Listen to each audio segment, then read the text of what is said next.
Sunanka Kabiru ko? Kabiru daga ina? Daga Katsina. Daura?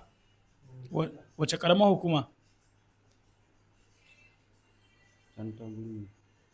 Ina? Kankara? Na'am. Yanzu ku nawa ne a wannan asibiti gaba ɗaya? Ku shida. Na'am. To cikin wayanda suka rasu akwai wanda ka sani? Ok, kai kaɗai ne daga na'am, duk mota ta haɗa ku. To shikenan muna godiya sosai. Ubangiji Allah ya sauka. Allah ya ba ku lafiya. Har yanzu a cikin asibitin ta Agbede ga mutane da wani dan uwa wanda shi ma ya tsallake rijiya da baya kamar yadda Hausawa ka cewa. To me sunanka? Ilyasu. Eh? Ilyasu. Ilyasu daga wacce jiha kake arewa? Jihar Kano? Katsina. Ok, Katsina. Katsina a ina kenan? Dutsen ma local government. Dutsen ma local government.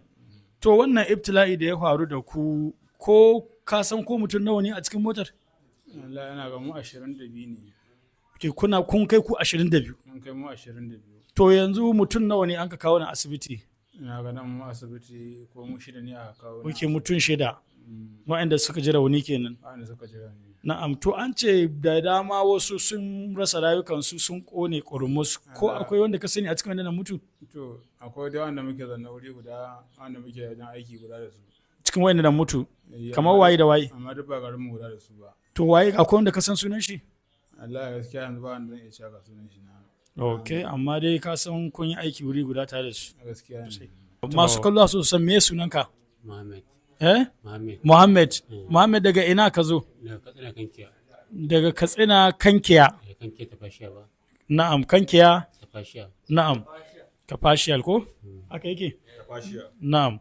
To Muhammad wannan ibtila'i da ya faru da ku ko ka san ku nawa ne a cikin motar?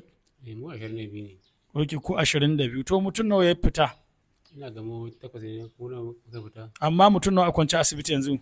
Ina ga mu 6 ne asibiti. Mutum 6 asibiti cikin mutum 8 da suka fita.